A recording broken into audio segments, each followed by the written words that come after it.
Page 29, excerpts from H.M.S. Pinafore. This is an opera.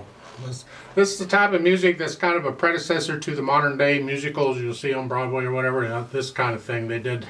Right hand first, well, 2/4 time with one flat, so it's an F major at least to start. It might change, we'll see.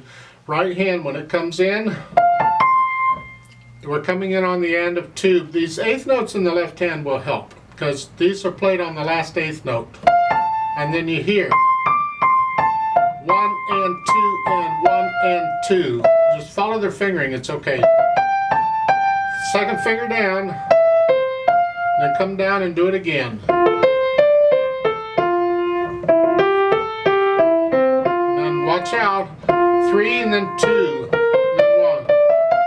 So the last two measures, 1 and 2 and 1 and 2.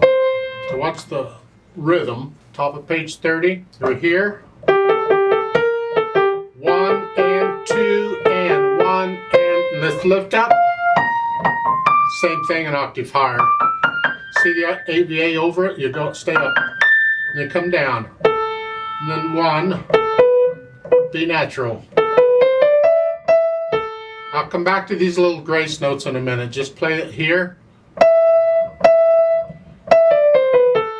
So it's a second line. 1 and 2 and 1 and 2 and 1 and 2 and 1 and 2. And now going on.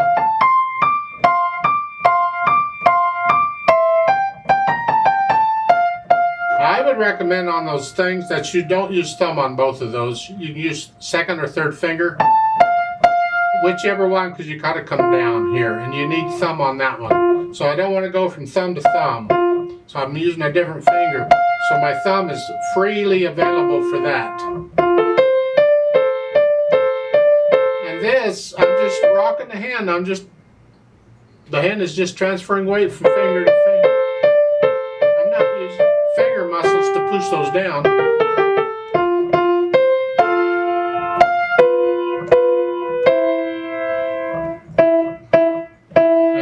On these at the bottom, in the middle of the line there on the 3 E's, I would do a 2-on-2. Here, top of page 31, the flat went away. Now we're in C major. And we're in 3/4 time. Notice the dotted half note, hold that down.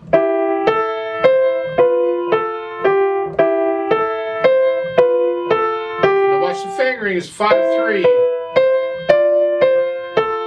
So we want it, that melody is all legato. We finger it so we can get it all legato. And that second line going on.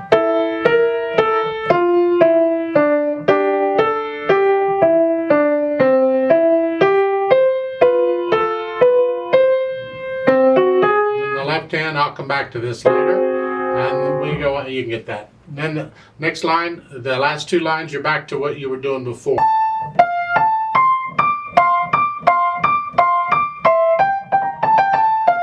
So fourth, the last line. Now here, up here. Your third finger or fourth finger is, I prefer third. And a 1, then a 2/4, and then a 1/5. So it's 3/1. Now for the left hand at the beginning on page 29, it's a nice light wrist here. Try and get the notes down at the same time. It's kind of hard to do. The tendency is to tense up because you want to do that, but if you'll keep the wrist motion going, that'll take care of the tense. You can't do both. You can't be tense and flex the wrist at the same time. It doesn't work. So do the wrist. So forth. It's about all the left hand's doing. Then the last two measures of that page, on page 29, you're here. The F is tied. Don't play it again. Just hang. And when the time comes, you just play the top two notes and then let up. At the top of page 30, you're up here. The 2/4.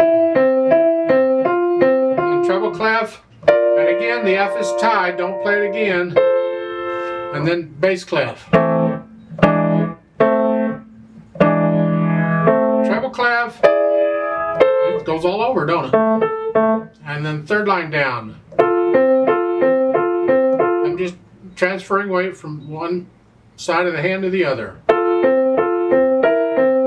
If that doesn't work, you'd have to do that, and that's rather awkward. So if you can, use the 3-1 on that. So fourth, last measure of that next to the last line on page 30 is here. The F is hang on to the, like so, and then the next line you're down here, and here. Page 31, just chuck chuck, chuck chuck.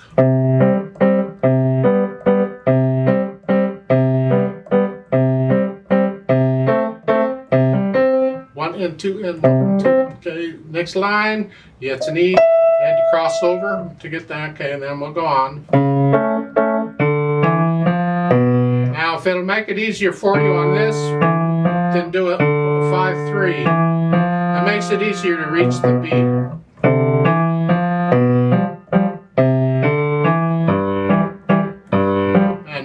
See, the idea is I want to try and finger as legato as I can, and if I can use other fingerings, then that'll help me do that. So in the second line on page 31, it's here, because you can't, the second measure, you're here. So you're going to do a 5 on the first one, but the others are up to you. I could do a 3-2, or I could do a 5-4-1, 5-4-2.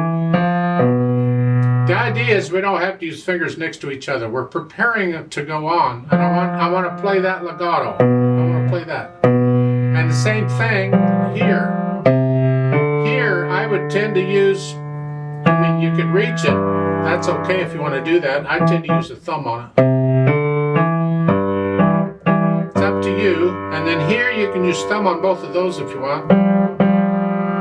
Or that. I find thumb on both works well. And then this, 1 and 1. And then cross over and get the high A flat. And then you go on again. And again, I could use thumb on both of those. And now this thing. They're tied. So once you push it down, you're going to hold it down. So here, hold it down, hold it down, hold it down. You're going to hold them all down. That's really what all that is. That's all it is. You just play those notes. The right hand does the other stuff. And then, the right hand, the next line, you're here.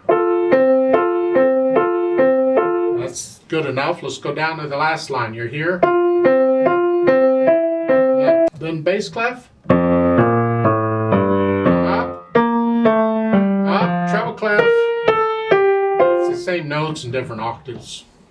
And once you kind of work it out with the fingering for each hand going, then try putting the hands together. On page 29, you're here. Slowly. This part isn't bad, then here. So this is where the eighth notes come in handy.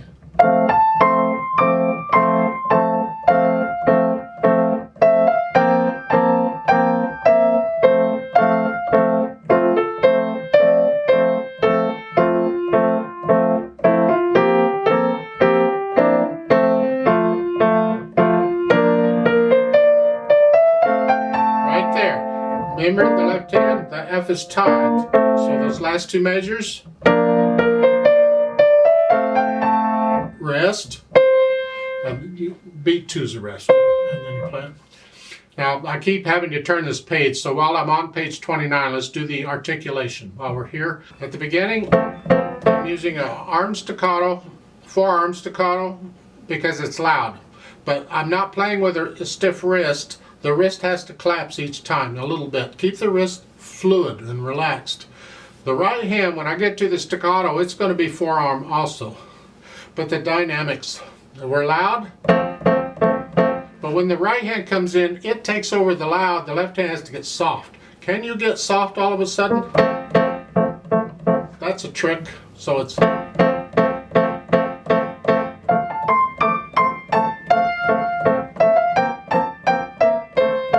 That's a legato, but the left hand staccato.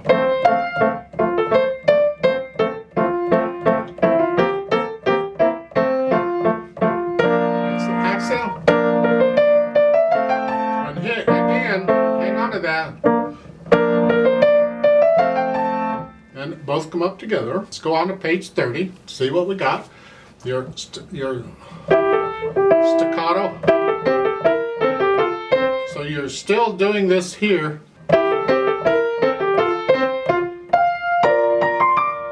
You've had this before.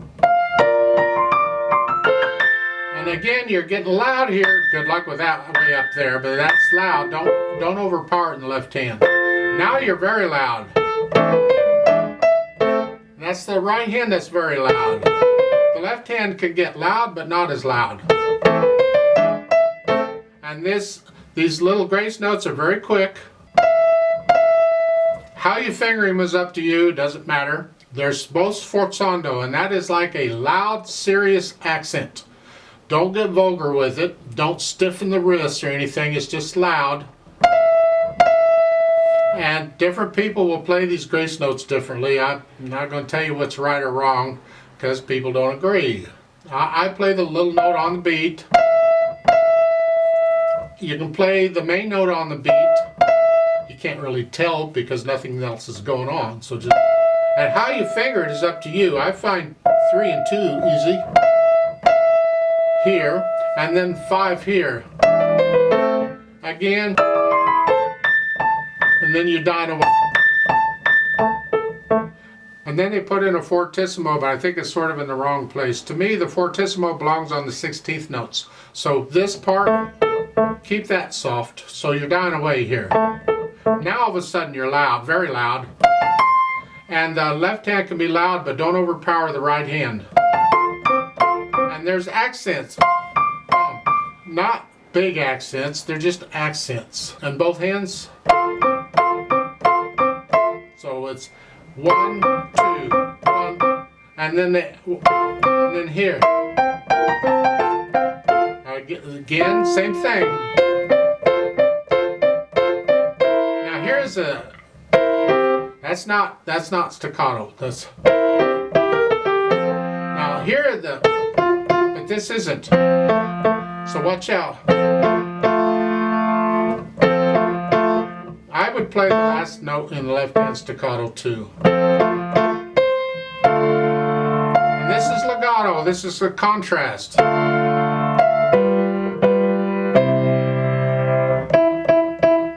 That's a sforzando, is very loud. That's the note we want though. Now it's a contra going into another piece. Moderately soft, that's the top note of the right hand. Everything else has to be soft or softer. This is a nice contra. This is smooth and fluid.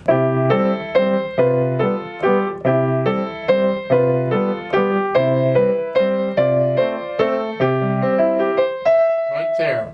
Last measure, the first line there, it's here. Here. Like that. It's just an arpeggio. And then go on.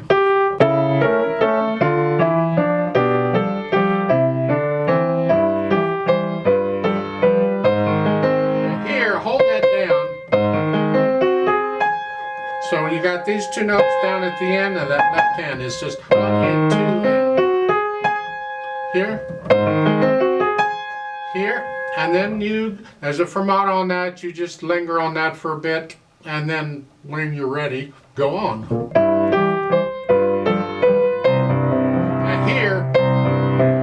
Get off the C, the pedal will hold on to it because you got to come down here.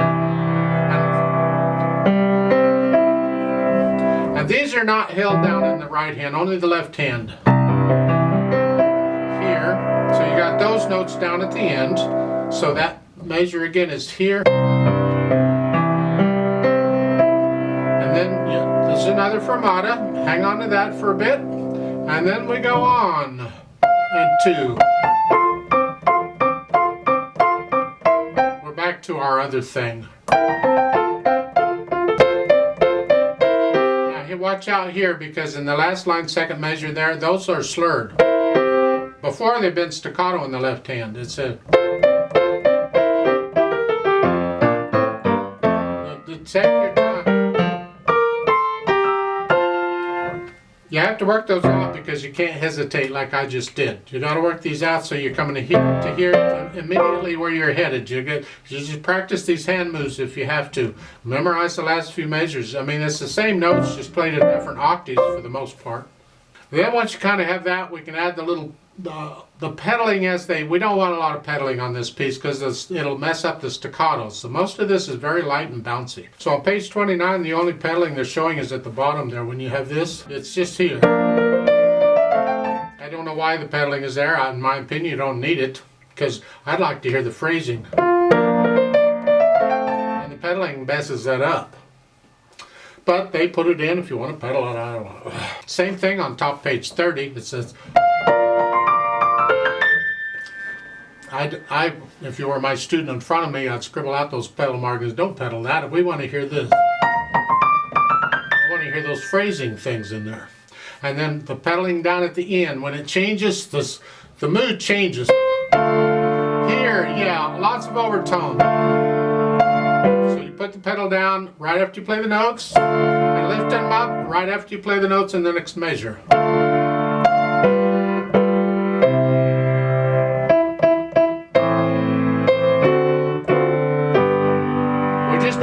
Tone. We're adding color, overtones to the long note. That's all it's for. And then we don't pedal this. However, I would suggest you finger pedal the bass note. That means you hold the note down, play it like a dotted half note. So it rings out the whole measure because we're not pedaling it, so it's here. So it's really, you're holding both notes.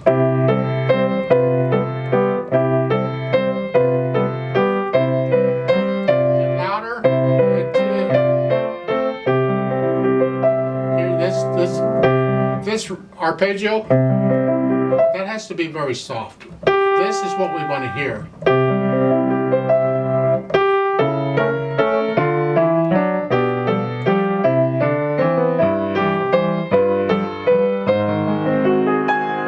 Again, we want to hear that. That's the note. Here, and then you hang on to that for a bit and lift the pedal up so there's a little silence go on. I'd still finger pedal that bottom note.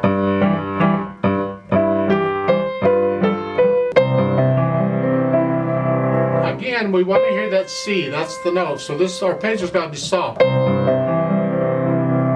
And then it's very, there's no more pedal here, this is very loud.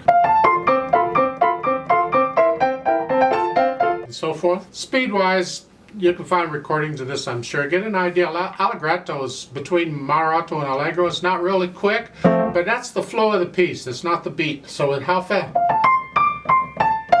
To me, that's more like it.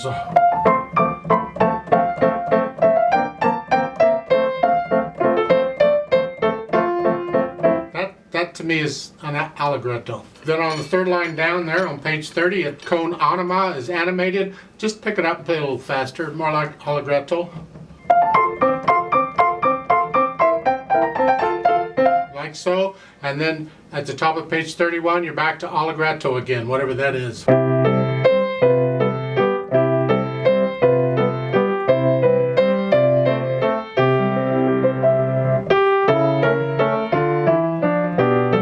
These swells, got a little da, da, da, da. And here, and then softly, don't slow it down, it's just soft. And here, and then we are back to your